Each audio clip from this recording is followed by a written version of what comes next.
Friends, मेरा नाम विशी छतवानी है। मैं एक चार्टर्ड अकाउंटेंट रहा हूँ और अभी असिस्टेंट प्रोफेसर हूँ गवर्नमेंट कॉलेज में। आज हम करेंगे रिडम्पशन ऑफ प्रेफरेंस शेयर के एमसीक्यू। ये हम समझते हैं कि प्रेफरेंस शेयर कंपनी इशू करती है और फिर एक समय के बाद हमें पैसा लौटाना होता है। जब कंपनी पैसा लौटा देती है तो उसे कहते हैं रिडम्पशन।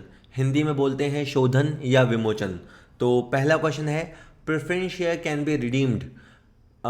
प्रेफरेंस शेयर का शोधन किया जा सकता है भले ही वे आंशिक रूप से प्रदत्त हों, केवल अदालत से अनुमति प्राप्त करने के बाद, केवल तभी जब अंश पूर्ण प्रदत्त हो या उपरोक्त सभी। देखिए, प्रेफरेंस शेयर का रिडम्पशन आप तभी कर सकते हैं जब वो फुल्ली पेड अप हो। तो इसका आंसर सी सही है। अगर वो फुल्ली पेड अप हैं ओनली देन तभी आप रिडम्पशन कर सकते हैं। इसे आप यूँ समझिए कि एक कंपनी का प्रेफरेंस शेयर है 100 रुपये वाला। कंपनी ने मान लीजिए कि एप्लीकेशन पे 30 रुपये ले लिया, अलॉटमेंट पे 50 रुपये ले लिया और अभी फर्स्ट कॉल नहीं लिया है, यानी अभी तक पब्लिक की तरफ से 80 रुपया आ चुका है। 80 रुपया कंपनी ने पे किया है, लेकिन ये शेयर पार्टली पेड अप है। तो कंपनी ऐसा नहीं कर सकती कि चलो हमने 80 रुपये लिए हैं तो 80 वापस कर देते हैं। ऐसा नहीं होगा। पहले पहले कंपनी को 20 रुपये और लेकर, पहले कंपनी को 20 रुपये की फाइनल कॉल करके उसे फुल्ली पेड अप करना होगा, उसके बाद ही रिडम्पशन हो सकता है। तो हमेशा याद रखिएगा, प्रेफरेंस शेयर का रिडम्पशन तभी हो सकता है जब शेयर्स फुल्ली पेड अप हों। ठीक है, तो इसका आंसर आपका सी रहेगा। वेल, नेक्स्ट कहता है, विच of the following is not the source for redemption of preference share. कहता है कि इसमें से रिडम्पशन के लिए कौन सा सोर्स नहीं है। पहले ऑप्शन पढ़ लेते हैं। Credit balance of P and L से रिडम्पशन हो सकता है, जनरल रिजर्व से रिडम्पशन हो सकता है, the proceeds of a fresh issue of share, fresh issue करके जो पैसा आएगा उससे रिडम्पशन हो सकता है, the proceeds of issue of debenture, debenture issue करके जो पैसा आएगा उससे रिडम्पशन नहीं हो सकता। आप हमेशा याद रखिएगा कि अगर मान लीजिए कि किसी कंपनी को 5 लाख रुपए का रीपेमेंट करना है, 5 लाख रुपए का रिडम्पशन करना है, तो इसके लिए या तो कंपनी रिजर्व एंड प्रॉफिट्स का इस्तेमाल करेगी, रिजर्व एंड प्रॉफिट्स का इस्तेमाल करेगी, और अगर रिजर्व्स एंड प्रॉफिट्स नहीं है तो company fresh issue of equity share करेगी। ठीक है, ये दो सोर्सेज होते हैं। कंपनी के पास अगर प्रॉफिट्स पड़े हैं, रिजर्व पड़े हैं, तो सारे 5 लाख रुपए यहाँ से भी ला सकते हैं। कंपनी के पास अगर ये बिल्कुल नहीं है तो 5 लाख रुपए के नए अंश निर्गमित किए जा सकते हैं। चाहे तो इन दोनों का मिक्स यूज़ किया जा सकता है, लेकिन डिवेंचर इशू करके पैसा आएगा, उस पैसे से आप रिडम्पशन कर देंगे, ऐसा नहीं हो सकता। कहीं अगर आप ये सोच रहे हैं कि थ्योरेटिकली क्या है, हमें प्रेफरेंस शेयर का रिडम्पशन ही तो करना है, 5 लाख रुपए ही तो देने हैं, तो हम डिवेंचर इशू कर देते हैं, वहाँ से पैसा आएगा, तो देखो धन का बंदोबस्त तो हो जाएगा। लेकिन लॉजिकली या नियम अनुसार आप ऐसे नहीं कर सकते। नियम यही कहता है कि अगर आपको रिडम्पशन करना है तो या तो आप रिजर्व या एंड प्रॉफिट्स को यूटिलाइज करो, जो फ्री रिजर्व्स हैं उनको यूज़ करो, और अगर वो नहीं है तो आप fresh issue of equity share करो। यही तरीका है और कोई तरीका नहीं है। ठीक है, वेल, तो इसका डी आंसर रहेगा, ये आपका तरीका नहीं हो सकता। Well, which one of the following statement is wrong. इनमें से कौन सा स्टेटमेंट गलत है, तो ट्रू फॉल्स की तरह पहचान करनी है। पहला है, only fully paid up preference share can be redeemed. ये बिल्कुल सही बात है कि केवल फुल्ली पेड प्रेफरेंस शेयर का ही रिडम्पशन हो सकता है, पार्टली पेड अप का नहीं हो सकता। सेकंड है, premium payable on redemption of preference share can be provided out of company security premium account. ये भी सही है कि अगर आप प्रेफरेंस शेयर के रिडम्पशन पे प्रीमियम देना चाहते हो, अगर आप 100 की जगह 120 रुपये देना चाहते हो, 20 रुपये फालतू देना चाहते हो, तो उस 20 रुपये की व्यवस्था आप कंपनी के सिक्योरिटी प्रीमियम से कर सकते हो। ये बात ट्रू है। थर्ड पॉइंट है, partly paid bonus share can not be issued out of CRR। हमें पता है कि रिडम्पशन के बाद एक CRR, कैपिटल रिडम्पशन रिजर्व बनता है, उसमें से आप फुल्ली पेड अप शेयर दे सकते हो। Fully paid up bonus share मतलब CRR में से आप फ्री में शेयर दे सकते हो, उसको बोनस शेयर दे बोलेंगे, लेकिन bonus share fully paid up होनी चाहिए। और इन्होंने लिखा है पार्टली पेड अप शेयर नहीं दिए जा सकते, तो बात सही लिखी है। ठीक है, इसके बाद लिखा है redeemable preference share can redeem only out of profits of the company. चौथी बात में ये लिखा है कि प्रेफरेंस शेयर का रिडम्पशन केवल प्रॉफिट में से ही हो सकता है। तो मैंने अभी बताया प्रॉफिट में से भी हो सकता है और फ्रेश इशू से भी हो सकता है। तो ये जो लिखा है ये फॉल्स है। तो इस क्वेश्चन में डी स्टेटमेंट फॉल्स है। ये ट्रू फॉल्स वाले क्वेश्चन बहुत अच्छे होते हैं। जैसे मान लीजिए आपने 3 ट्रू पहचाने, तो ये 3 नोट्स हो गए आपको, ये आपको याद करने के दीज 3 थिंग्स आर ट्रू, और जो फॉल्स है उसे भी आप समझ लीजिए। ठीक है, चलिए। Well, next question is preference share of ₹5 lakh were redeemed. 5 lakh रुपए के अधिमान अंशों का शोधन हुआ। धन की व्यवस्था करने के लिए ₹100 वाले 2000 समता अंश ₹120 के रेट पर इशू किए गए। ऐसे में CRR खाता कितनी राशि बनाया जाएगा? CRR की कैलकुलेशन मोस्ट इंपॉर्टेंट। अगर इस चैप्टर में से कोई प्रैक्टिकल क्वेश्चन सबसे ज़्यादा पूछा जाता है तो वो CRR वाला पूछा जाता है। उसका तरीका भी सिंपल है। आप सेंटर में लिखो आपको कितने रुपए का रिडम्पशन करना है, आप उसे सेंटर में लिखो। फिर आप ये देखो कि आपके पास कितने प्रॉफिट्स अवेलेबल हैं या कितने रुपए का आपने इशू किया। इन दोनों में से एक जानकारी हमको क्वेश्चन दे देगा। अब जैसे इस क्वेश्चन ने बताया कि हमने 2000 अंशों को इशू किया, तो 2000 अंश ₹100 वाले हैं और हमने ₹120 भी इशू किया। इसमें समझने वाली बात ये होती है कि हम 100 से मल्टीप्लाई करें या 120 से मल्टीप्लाई करें। तो आप नियम याद रखिएगा, इसमें से जो राशि छोटी है, जैसे 100 और 120 में से जो छोटा अमाउंट है आपको वो पिक करना है। तो आपने यूँ समझिए कि 2000 अंशों का ₹100 के रेट पर निर्गमन किया तो ₹120 के रेट पर निर्गमन है, लेकिन कैलकुलेशन के पर्पज़ से आपको छोटी राशि लेनी है। तो 2000 को आप 100 से मल्टीप्लाई करोगे तो यहाँ 2 लाख आएगा। तो अब बात ये बनी कि 5 लाख रुपए का रिडम्पशन हम करने गए, उसके लिए हमने 2 लाख रुपए का इशू किया। बाकी का 3 लाख रुपया हमने प्रॉफिट्स में से लिया। जितना रिडम्पशन हम प्रॉफिट्स में से करते हैं उतनी राशि का CRR बनते हैं। कि सर हमें समझ नहीं आ रहा। देखो, हमने इस क्वेश्चन में 5 लाख का रिडम्पशन किया और 5 लाख के रिडम्पशन के लिए 2 लाख का इशू किया। अगर आप बाय द वे 120 से मल्टीप्लाई करा दोगे तो आप बोलोगे कि हमने 2,40,000 का इशू किया। नहीं, भले ही इशू करने पे आपका 2,40,000 आया हो, लेकिन कैलकुलेशन पर्पज से आपको बोलना है कि हमने 2 लाख रुपए का इशू किया। तो बाकी का ये जो गैप है, ये बैलेंसिंग फिगर है, इतने रुपए का आपने प्रॉफिट यूटिलाइज किया, इंटरनल फ्री रिजर्व यूटिलाइज किए, और इतनी ही राशि का CRR बनेगा। तो CRR में आपका 3 लाख रुपए जाएगा। सो इसका आंसर ए होगा। ठीक है, नेक्स्ट क्वेश्चन देखते हैं।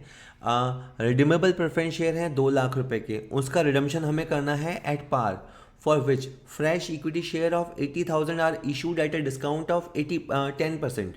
What amount should be transfer to CRR। तो ये सेम क्वेश्चन है, बिल्कुल उसी तरह का क्वेश्चन है, लेकिन इस बार इशू का पैटर्न अलग है। आप समझो, बेसिकली हमने 2 लाख रुपए का रिडम्पशन करना है। मैंने बार बार कहा कि रिडम्पशन के लिए या तो पैसा प्रॉफिट में से आएगा या पैसा इशू में से आएगा। इन लोगों ने बताया कि हमने 80,000 का इशू किया है, लेकिन आपके पास 72,000 आया होगा। कि सर वो कैसे पता? क्योंकि हमने इशू 10% डिस्काउंट पे किया। 80,000 का 8,000 डिस्काउंट हो गया तो 72,000 इशू किया। आपको इन दोनों में से हमेशा छोटी राशि पिक करनी है। जैसे पिछली बार मैंने 2 लाख और 2,40 में से 2 लाख को पिक किया था, अब के बार आपको 80 और 72 में से पिक करना है। तो आपको छोटी राशि पिक करनी है, विच इज़ 72। 2 लाख में से 72 आ जाएगा, तो बाकी यहाँ पे 1,28,000 बचा। कि सर ये कैसे निकल रहा है? 2 लाख रुपए में से 72 यहाँ से हो गया, 2 लाख में से 72 आई से आ गया, इशू से आ गया। तो बाकी का जो 128,000 है वो प्रॉफिट या रिजर्व में से आएगा, और उतनी राशि का आपको CRR बनाना पड़ेगा। तो 128,000 का CRR होगा। इस तरह के क्वेश्चन अब थोड़े से आउटडेटेड हो गए हैं, इसलिए क्योंकि आजकल कोई कंपनी डिस्काउंट पे इशू करती नहीं है, पर फिर भी कैलकुलेशन पर्पस से आ सकता है। तो आपको हमेशा याद रखना है कि इशू के फिगर में से एक तो होता है इशू प्राइस और एक होता है फेस वैल्यू। आपको उसमें से जो छोटी अमाउंट है, आपको छोटी अमाउंट लेनी है और बाकी की अमाउंट अपने आप आ जाएगी। तो 128,000 C will be the answer. Hello students, अगर आप कॉमर्स के स्कूल लेक्चरर की तैयारी कर रहे हैं तो हम आपके लिए कंप्लीट कोर्स लेके आए हैं। ये कोर्स हमारे ऐप पे अवेलेबल है, आपको प्ले स्टोर से उसे डाउनलोड करना होगा। उस कोर्स में आपको कंप्लीट कंटेंट मिलेगा जिसकी आपको ज़रूरत है। अगर आप एक ही बार में अगर अपना स्कूल लेक्चरर एग्ज़ाम क्रैक करना चाहते हैं तो आपको ज़रूर ये कोर्स लेना चाहिए। इस कोर्स में आपको क्या मिलेगा? आपको सारे चैप्टर्स के वीडियोस मिलेंगे। अगर इस कोर्स में ऑलमोस्ट 60 चैप्टर्स हैं तो हर चैप्टर पे हमने 5-5, 6-6 वीडियोस बना रखे हैं जो आपको मिलेंगे, ताकि उस चैप्टर को आपको पूरा समझ में आ सके कि उस चैप्टर में है क्या।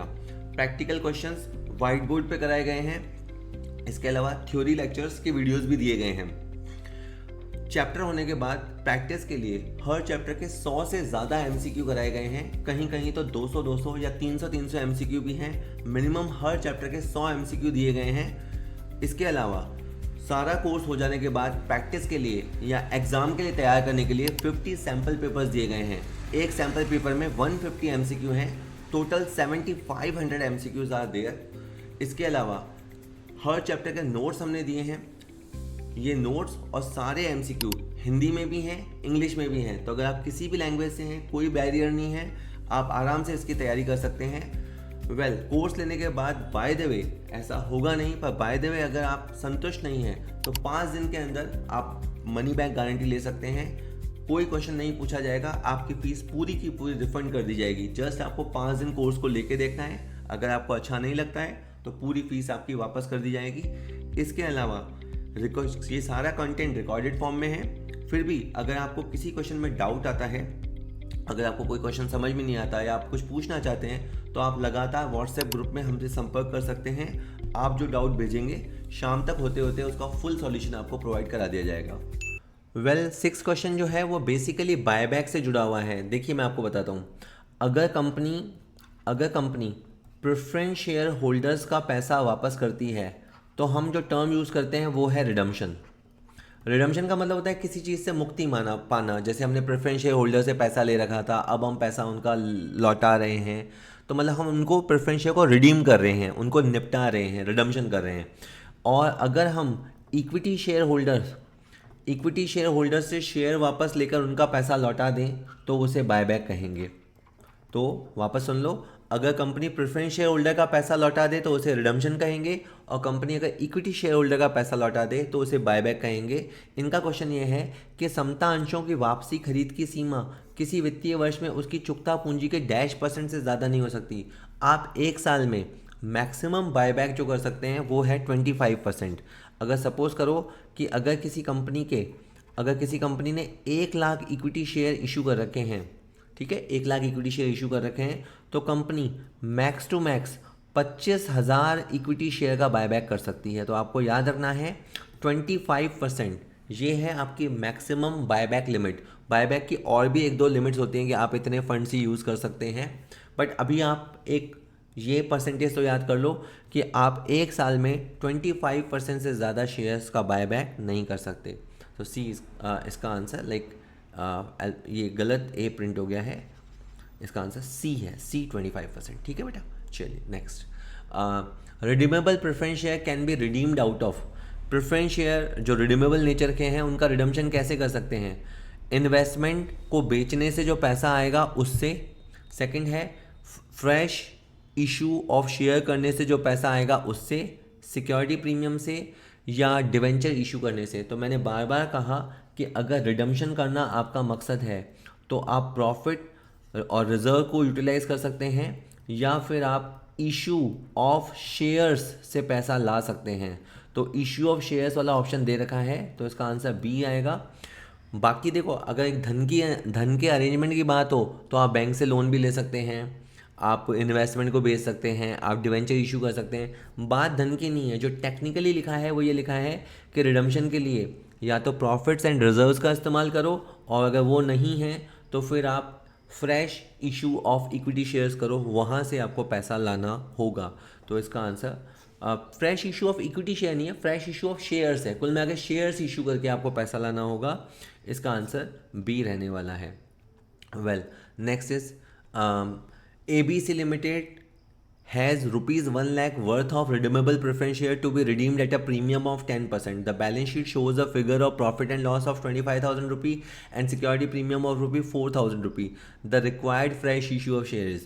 तो ये क्वेश्चन भी थोड़ा मैथमेटिकल है। बेसिकली आप समझो कि 1 लाख रुपए के शेयर्स हैं और आपने 10,000 का प्रीमियम प्रॉमिस किया है। आराम से पढ़िए, ABC लिमिटेड के पास 1 लाख के शोधनीय अधिमान अंश हैं और आप 10% प्रीमियम पर रिडम्पशन करना चाहते हो, यानी आप 10,000 रुपया फालतू देना चाहते हो। अब पहले इस 10,000 का बंदोबस्त करो। वैसे आपको लगेगा कि सर आप पहले कहते हो ना कि 1 लाख का करो। मुझे ये पता है कि 1 लाख रुपये या तो प्रॉफिट या रिजर्व में से आएगा या इशू से आएगा, लेकिन इसकी चिंता करने से पहले ये जो आप प्रीमियम देने वाले हो, आप इसकी चिंता करो। इस प्रीमियम की व्यवस्था आप सिक्योरिटी प्रीमियम से कर लेना जो आपके पास मौजूद है। आपके पास जो सिक्योरिटी प्रीमियम मौजूद है वो 4,000 ही है, तो अगर ये 4,000 है तो आपको अभी और 6,000 का बंदोबस्त करना पड़ेगा। तो 6,000 का बंदोबस्त आप प्रॉफिट एंड लॉस में से कर लेना। वापस समझिए, हम जो 10,000 रुपये ऊपर का देना चाहते हैं उसके लिए आपके पास फालतू का पैसा होना चाहिए। तो 4,000 रुपये सिक्योरिटी प्रीमियम में है, 6,000 आप P&L से ले लेना। अब आप ध्यान से समझो, क्वेश्चन जब शुरू हुआ तो आपके पास P&L 25,000 था, लेकिन अभी अभी 25,000 में से आप 6,000 रुपये यूटिलाइज़ कर चुके हो।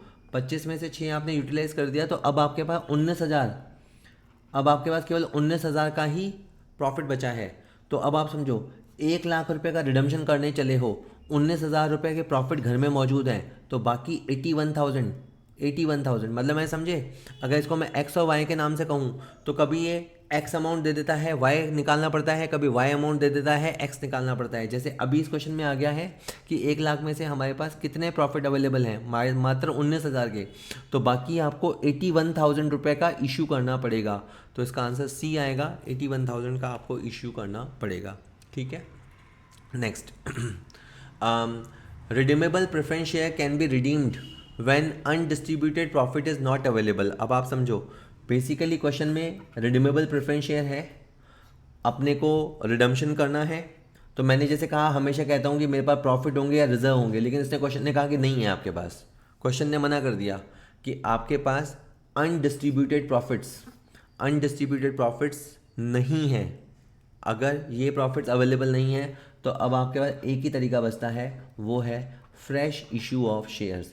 तो मैं जैसे आपको बताना चाह रहा हूँ कि क्वेश्चन की लैंग्वेज बदल बदल के पूछता है, इसके बाद ज़्यादा क्वेश्चन पूछने के लिए नहीं है इस चैप्टर में, लेकिन वो बदल बदल के लैंग्वेज पूछता है। तो क्या कह रहा है कि हम डिवेंचर इशू कर लें क्या, वहाँ से चल जाएगा काम, मैंने कहा नहीं चलेगा। इशू ऑफ इक्विटी शेयर से चल जाएगा, चलेगा। सेल ऑफ इन्वेस्टमेंट से नहीं चलेगा, बैंक से ओवरड्राफ्ट लेकर नहीं चलेगा। मैं फिर बोलता हूँ, धन का बंदोबस्त करना हो तो धन का बंदोबस्त आप कैसे भी कर सकते हो, लेकिन क्वेश्चन में टेक्निकली साउंड होने के लिए, टेक्निकली रिडम्शन और प्रेफरेंस शेयर्स के नियम को फॉलो करने के लिए या तो आपको इंटरनल प्रॉफिट से रिजर्व यूज़ करने पड़ेंगे, और वो नहीं है तो आपको फ्रेश इशू ऑफ शेयर लाना पड़ेगा। तो इसका आंसर बी है। ये पहले जैसा ही क्वेश्चन है, लैंग्वेज चेंज थी। वेल, नेक्स्ट है, premium on redemption of preference share can be given. ये कह रहा है कि आप जब रिडम्शन करना चाहते हो, जैसे मान लो सपोज करो मेरे दिमाग में आ गया कि मैं 5,00,000 रुपए का रिडम्शन करूँगा, और मैंने ये भी कह दिया बड़ा चौड़ा होके कि मैं 10% प्रीमियम दूंगा। इसका मतलब ये है कि मैं 50,000 रुपये फालतू के दूंगा। अब नाउ ये क्वेश्चन है कि 50,000 कहाँ से आएगा। इसका सबसे बढ़िया सोर्स होता है सिक्योरिटी प्रीमियम। सबसे बढ़िया इसलिए बोला कि अगर आप प्रीमियम देना चाहते हो, जिसको बोलते हैं प्रीमियम ऑन रिडम्शन, अगर आप प्रीमियम देना चाहते हो तो security premium is the best source. पर अगर सिक्योरिटी प्रीमियम नहीं है तो आप P&L से ले सकते हो, जैसे अपन ने पिछले क्वेश्चन में लिया। आप चाहो तो जनरल रिजर्व से भी ले सकते हो।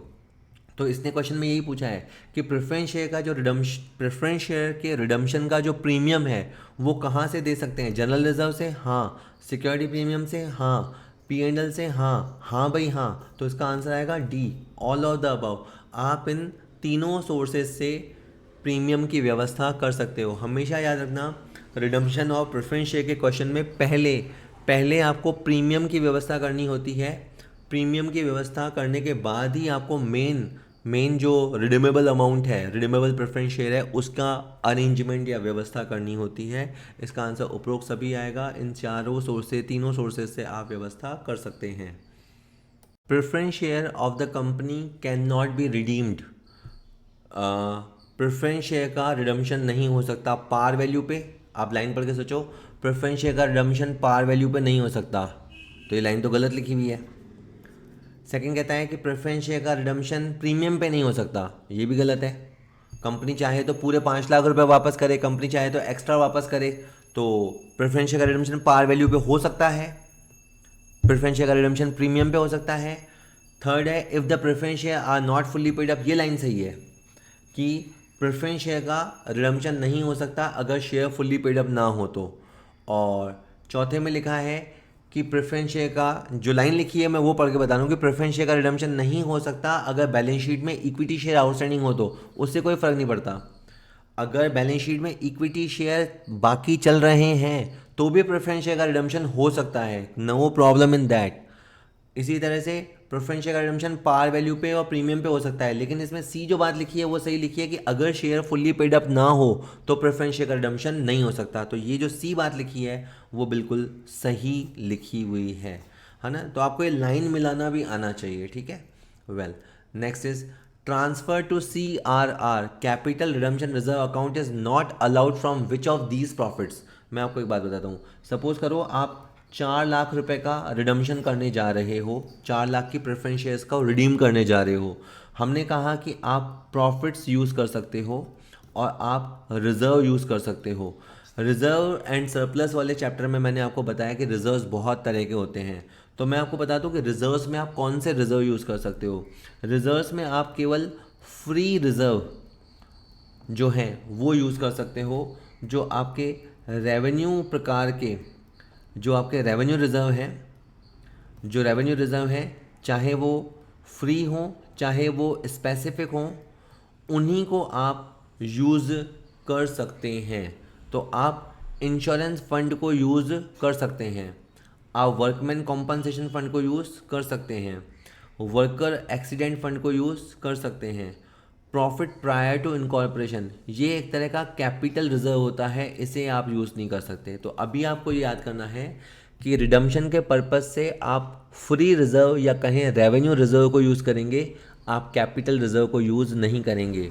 हमें पता है कि अगर हम किसी कंपनी को टेक ओवर करते हैं और जैसे कि हमने सपोज़ करो कि किसी कंपनी को 1 जनवरी से टेक ओवर कर लिया, लेकिन ऑन पेपर हमारा रजिस्ट्रेशन 1 मई को हुआ है, तो कंपनी का जन्म या इनकॉर्पोरेशन 1 मई को हुआ है, और चूंकि हमने उसे टेक ओवर कर लिया तो ये 4 महीने के प्रॉफिट भी हमारे ही हैं।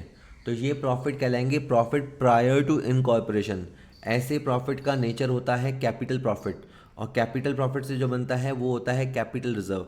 कैपिटल रिजर्व को आप रिडम्पशन के पर्पज़ से यूज़ नहीं कर सकते, ठीक है। तो आप पूरी बात याद रखिएगा कि रिडम्पशन के पर्पज़ से प्रॉफिट्स यूज़ होते हैं, अनडिस्ट्रीब्यूटेड प्रॉफिट्स या कहें फ्री रिजर्व्स यूज़ होते हैं, उसमें कैपिटल रिजर्व यूज़ नहीं हो सकते, ठीक है। बाकी ये जो हमने वर्कर्स के लिए कॉम्पनसेशन फंड बनाया है या एक्सीडेंट फंड बनाया है, ये रेवेन्यू रिजर्व्स होते हैं, ये अवेलेबल फॉर डिविडेंड होते हैं। जो भी रिजर्व्स अवेलेबल फॉर डिविडेंड होते हैं दे कैन बी यूज्ड। तो these first 3 can be used but D can not be used, तो डी इसका आंसर रहेगा। Well, next question is buyback of its equity share can not be done by a company from which of the following. देखिए again ये question redemption का नहीं है, buyback का है। तो मैं आपको बता दूं कि जैसे अपन बोलते हैं रिडम्पशन में, जैसे एक बार के लिए मैं बोलता हूँ रिडम्पशन, ये बात बार बार आप सुन रहे होंगे, बोर हो रहे होंगे, लेकिन मुझे बतानी ज़रूरी है। जैसे हम कहते हैं कि रिडम्पशन के लिए आप प्रॉफिट यूज़ कर सकते हो, रिजर्व यूज़ कर सकते हो और आप शेयर इशू कर सकते हो। इसमें एक बात मैं और जोड़ देता हूँ कि जब बायबैक का क्वेश्चन होता है तो आप सिक्योरिटी प्रीमियम भी यूज़ कर सकते हो। बायबैक में मेन अमाउंट को रीपे करते समय आप सिक्योरिटी प्रीमियम को यूज़ कर सकते हैं। तो सेकंड इसने बोला है जैसे इसको पहले मैं बी ऑप्शन पढ़ता हूँ कि बायबैक में फ्री रिजर्व यूज़ हो सकते हैं, हाँ हो सकते हैं। सिक्योरिटी प्रीमियम यूज़ हो सकता है, हाँ हो सकता है। Money received from other specified securities, अन्य विनिर्दिष्ट प्रतिभूतियों से प्राप्त राशि यूज़ हो सकती है, हाँ हो सकती है। लेकिन ए नहीं हो सकता। किसी समझ नहीं आया। सपोज़ करो आप 10 लाख रुपए का शेयर बायबैक करने जा रहे हो, 10 लाख के इक्विटी शेयर बायबैक करने जा रहे हो, तो आप उसी तरह के शेयर इशू तो ना करोगे। अगर आप समझो बाज़ार में से कुछ शेयर्स को बायबैक करना चाहते हो, तो अगर अपने को शेयर इशू भी करने हैं तो हम अलग कैटेगरी के इक्विटी शेयर इशू करेंगे या प्रेफरेंस शेयर इशू करेंगे।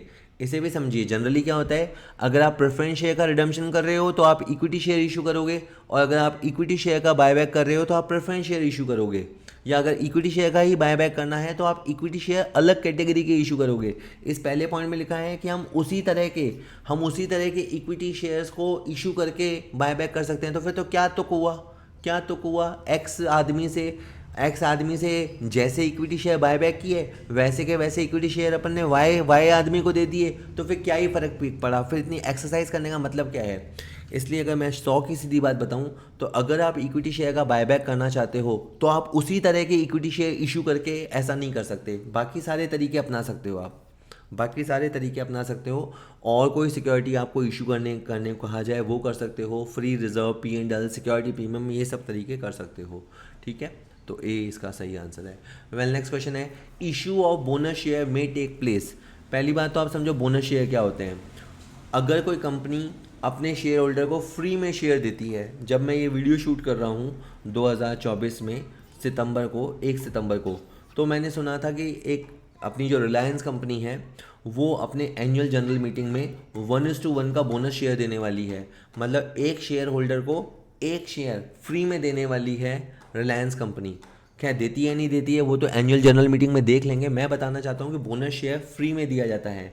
अब अगर फ्री में बोनस शेयर दिया जाएगा तो वो पैसा कहाँ से आएगा, तो वो पैसा या तो सिक्योरिटी प्रीमियम अकाउंट में होना चाहिए या वो पैसा सीआरआर अकाउंट में होना चाहिए। इन दोनों में से आप बोनस दे सकते हो। तो क्वेश्चन ये था कि बोनस इशू हम कहाँ से दे सकते हैं, पी एंड एल में से दे सकते हैं, हाँ, from the realised portion of capital profit दे सकते हैं, हाँ, जनरल रिजर्व से दे सकते हैं, हाँ, ऑल ऑफ द अबव, हाँ भाई हाँ। हालांकि मतलब मैंने क्वेश्चन के ऑप्शन नहीं देखे थे तो जो मैंने समझा है वो ऑप्शन तो उसने दिए ही नहीं, पर चलो ये बात भी कर लेते हैं कि अगर आप फ्री में शेयर देना चाहते हो, अगर आप फ्री में शेयर देना चाहते हो तो आप पी एंड एल से दे सकते हो, हाँ, आप जनरल रिजर्व से दे सकते हो, हाँ, कैपिटल रिजर्व में से वो पार्ट जो रियलाइज हो गया हो, कि सर रियलाइज हो गया मतलब वो कैपिटल प्रॉफिट जो वसूल हो गया हो। मान लीजिए हमने कोई सौदा किया, हाँ हमने वो सौदा किया लेकिन अभी तक हमारे को पैसे नहीं मिले, मतलब सौदे में लाभ हो गया लेकिन अभी तक पैसे नहीं मिले, तो फिर वो रियलाइज्ड कैपिटल प्रॉफिट नहीं है। मान लो हमने कोई लैंड सेल किया, उस पर कैपिटल प्रॉफिट हुआ, वो पैसा हमें मिल भी गया, तो वो कहलाएगा कैपिटल प्रॉफिट रियलाइज्ड। तो कैपिटल प्रॉफिट रियलाइज्ड से भी आप बोनस शेयर दे सकते हो। इसके अलावा सिक्योरिटी प्रीमियम से भी आप बोनस शेयर दे सकते हो और सीआरआर से भी आप बोनस शेयर दे सकते हो। इस क्वेश्चन के लिए तो अभी all of the above answer आएगा। These can be the sources, all of the above उसका आंसर आएगा। ठीक है, well next question, a company can not issue redeemable preference share for a period exceeding. देखिए अभी कंपनी जो preference share issue करती है उसकी मैक्सिमम लाइफ 20 साल हो सकती है। ठीक है, कि अगर मान लीजिए किसी कंपनी ने 2018 में प्रेफरेंस शेयर इशू किया, ठीक है, आप जब प्रेफरेंस शेयर के टाइप पढ़ोगे तो आप पढ़ोगे कि प्रेफरेंस शेयर रिडीमेबल हो सकता है, इरिडीमेबल हो सकता है। रिडीमेबल का मतलब है कि कंपनी अपनी लाइफ टाइम के दौरान उसका पैसा वापस करेगी, इरिडीमेबल का मतलब है कि कंपनी लाइफ के दौरान पैसा वापस नहीं करेगी। लेकिन अभी नियम यह है कि कोई company irredeemable preference share issue नहीं कर सकती। कंपनी अगर अभी प्रेफरेंस शेयर से पैसा उठाएगी तो 20 साल के अंदर अंदर उसका पैसा वापस होगा। फॉर एग्जांपल अगर कंपनी ने 2018 में पैसा लिया है तो 2038 में वो पैसा वापस करना ही पड़ेगा, तो 2038 में वो, ठीक है। तो मतलब बात यह है कि 20 साल, मैक्सिमम 20 साल can be the redemption age. Capital redemption reserve can be utilize for, एक बार जब सीआरआर बन गया तो आप क्या कर सकते हैं, सीआरआर से डिविडेंड दे सकते हैं, नहीं दे सकते। सीआरआर से आप कैपिटल लॉस राइट ऑफ कर सकते हैं, नहीं कर सकते। सीआरआर से आप fully paid up bonus share दे सकते हैं, दे सकते हैं। ठीक है, तो सीक्वेंस क्या है, सीक्वेंस ये है कि अगर आप प्रेफरेंस शेयर का रिडम्पशन कर रहे हो, प्रेफरेंस शेयर का रिडम्पशन कर रहे हो और रिडम्पशन के दौरान अगर आप प्रॉफिट या रिजर्व्स का यूटिलाइजेशन कर रहे हो तो उतनी राशि का सीआरआर बनेगा, और जो सीआरआर बनेगा उस सीआरआर से बोनस इशू किया जा सकता है, उस सीआरआर से फ्री में शेयर्स दिए जा सकते हैं। ठीक है, बाकी जो दोनों यूज़ हैं वो नहीं किए जा सकते, तो सी आंसर होगा। Well next question is, a company में buyback its share out of which of the following. वापस वही क्वेश्चन आ गया, बीच बीच में बायबैक के क्वेश्चन डाल देता है। मैं क्वेश्चन के ऑप्शन पढ़े बगैर बताता हूँ कि बायबैक के लिए मैं जनरल रिजर्व यूज़ कर सकता हूँ, मैं पी एंड एल यूज़ कर सकता हूँ, बायबैक के लिए मैं सिक्योरिटी प्रीमियम यूज़ कर सकता हूँ, और बायबैक के लिए मैं बायबैक के लिए मैं issue of shares, issue of shares से आया हुआ पैसा यूज़ कर सकता हूँ।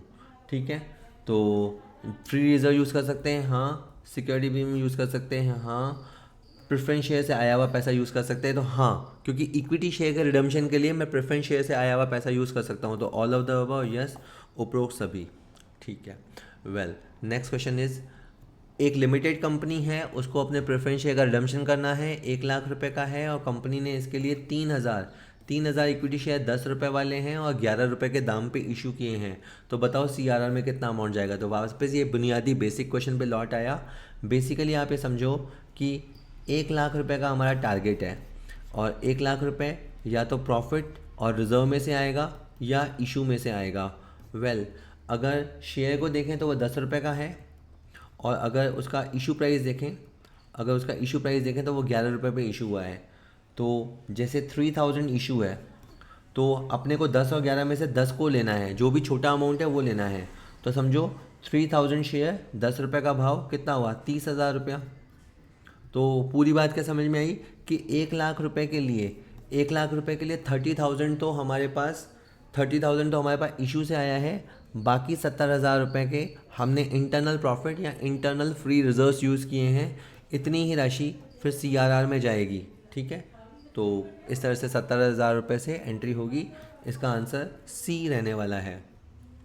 वेल, नेक्स्ट क्वेश्चन इज कि एस लिमिटेड ने 1 अप्रैल 2024 को 2,010% अधिमान अंश 100 रुपये प्रत्येक के जारी किए, जो कि 10% के प्रीमियम पे शोधन किए जाने हैं। तो कंपनी ने शुरुआत में ही बता दिया कि हम इशू कर रहे हैं 2,000 शेयर को, और ये भी कि इनका जब रिडम्पशन होगा तो प्रीमियम पे रिडम्पशन होगा, यानी एक्स्ट्रा पैसे वापस किए जाएंगे।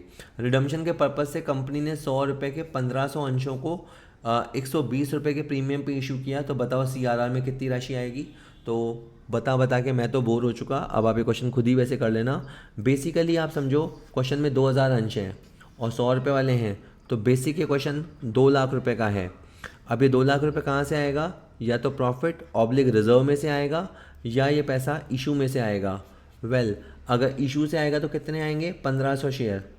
1,500 शेयर को अब आप 100 से मल्टीप्लाई कराओगे या 120 से? बताओ मुझे। 100 से मल्टीप्लाई कराओगे, यानी छोटी अमाउंट से। तो 1,500 को जब 100 से मल्टीप्लाई करेंगे तो 1,50,000 रुपये आ जाएगा। 1,500 को जब 100 से मल्टीप्लाई करेंगे तो आपका 1,50,000 रुपया आ जाएगा। तो देखिए, बात ये है कि बेसिकली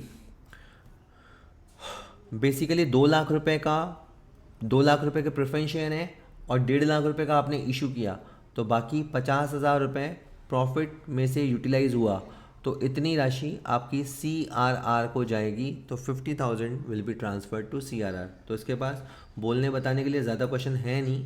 तो वेल, इसका आंसर, अच्छा आंसर दिया ही नहीं इन्होंने, कोई बात नहीं। इसका सिंपली आंसर B 50,000 रुपये हो जाएगा। ठीक है, चलो। हेलो स्टूडेंट्स, अगर आप कॉमर्स की दुनिया से हो तो आप जानते हो कि कॉमर्स में 3 बड़ी जॉब्स रहती हैं। एक होती है स्कूल लेक्चरर वैकेंसी, ठीक है, जो जिसे अपन PGT TGT कॉमर्स टीचर भी कहते हैं। दूसरी होती है असिस्टेंट प्रोफेसर वाली वैकेंसी, यानी कॉलेज लेक्चरर वाली वैकेंसी। और तीसरी होती है किसी भी स्टेट में accountant, junior accountant, senior accountant, ये वैकेंसी। इसके अलावा सबसे बड़ी वैकेंसी CA साइड की होती है, CA वाली, बट वो प्रोफेशनल साइड होती है। वेल, आपको क्या लगता है, एक स्टूडेंट जो एग्ज़ाम क्रैक कर देता है, सक्सेसफुल हो जाता है, और एक स्टूडेंट जो एग्ज़ाम क्रैक नहीं कर पाता, एक बार के लिए फेल हो जाता है, उसमें बेसिक डिफरेंस क्या रहता है? अकॉर्डिंग टू मी जो फ़र्क रहता है वो रहता है फ़र्क प्रैक्टिस का। क्योंकि तैयारी सब करते हैं, कोर्सेज सब लेते हैं, कुछ लोग ऑफलाइन तैयारी करते हैं, कुछ लोग ऑनलाइन तैयारी करते हैं, कुछ लोग सेल्फ से तैयारी करते हैं।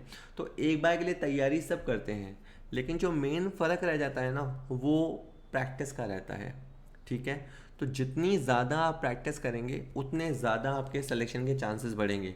ये बात बताने की ज़रूरत नहीं है कि डे बाय डे कंपटीशन बढ़ते जा रहा है। एक सीट पे 50 कैंडिडेट, 100 कैंडिडेट, 500 कैंडिडेट, ये नंबर बढ़ता ही जाएगा, क्योंकि लोगों को जॉब चाहिए। तो ऐसे में आप क्रैक कैसे कर पाओगे? जब आप बहुत ज़्यादा प्रैक्टिस करोगे। इसके लिए हम लोगों ने क्वेश्चन बैंक, बहुत सारे प्रैक्टिस सेट, बहुत सारे क्वेश्चन बैंक सब पे बनाए हैं। जैसे अगर आप स्क्रीन पे देखें तो इसमें आपको दिखाई देगा ऑडिट का क्वेश्चन बैंक दिखाई देगा। इसके बाद आप नीचे चलिए तो ये इनकम टैक्स का क्वेश्चन बैंक है। इसके बाद स्टैटिस्टिक का है। मतलब ये हमारे पास बहुत सारे, इनफैक्ट लगभग हमने सारे सब्जेक्ट्स पे क्वेश्चन बैंक बना दिए हैं, और वो बहुत ही रीज़नेबल रेट पे अवेलेबल हैं। सारे क्वेश्चन बैंक हिंदी और इंग्लिश दोनों में है। बहुत जगह पे हमने जहाँ ज़रूरत है वहाँ उनके सॉल्यूशंस भी दिए हैं। उसके अलावा हम डाउट डिस्कशन भी करते हैं। हमारा नंबर लगातार व्हाट्सएप पे आप देख रहे होंगे, तो उस नंबर पे आप हमें व्हाट्सएप कर सकते हैं। हम फुल कोर्सेज भी क्रिएट कर रहे हैं, but it will take time. जब तक हो सकता है आप ये वीडियो देखें तो फुल कोर्सेज भी काफ़ी सारे आ चुके होंगे, लेकिन क्वेश्चन बैंक के साथ हम रेडी हैं। तो अगर आप जॉब लेना चाहते हो तो आई विल सजेस्ट यू बहुत नॉमिनल 1999, मतलब ओनली 99 रुपी, या कोई अगर बड़ा है तो 199 रुपी में क्वेश्चन बैंक अवेलेबल हैं। यहाँ तक कि आप अपने क्वेश्चन बैंक को कस्टमाइज़ करा सकते हो। अगर सपोज़ कीजिए कि हमने क्वेश्चन बैंक के अंदर कोई 2 टॉपिक नहीं डाले हैं, तो आप सिंपली व्हाट्सएप कीजिए, हम उसके क्वेश्चन उसके अंदर और ऐड कर देंगे या आपके पास भेज देंगे, ठीक है। और अगर कोई ज़्यादा हिस्सा है तो आप उसे छोड़ दीजिए।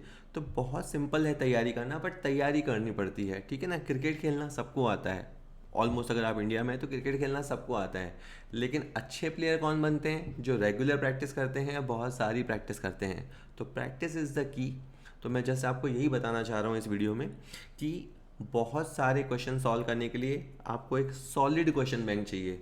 हमारे इस क्वेश्चन बैंक में ऑलमोस्ट हमने इंडिया में जितने भी कंपटीशन एग्ज़ाम होते हैं वो हमने सारे क्वेश्चंस कवर करने की कोशिश की है, ठीक है। थोड़े रह भी गए होंगे, बट हमने मोस्टली क्वेश्चंस को कवर किया है ताकि आप अपनी तैयारी बहुत अच्छी कर सको।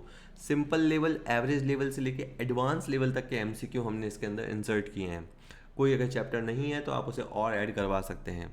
तो मैं तो आपको यही कहूँगा कि आप हमारा ऐप डाउनलोड कीजिए, इन क्वेश्चन बैंक को एक्सप्लोर कीजिए। केवल एक किसी सब्जेक्ट का क्वेश्चन बैंक आप लेके देखिए, अगर आपको फ़ायदा लगता है तो फिर आप और क्वेश्चन बैंक लीजिए।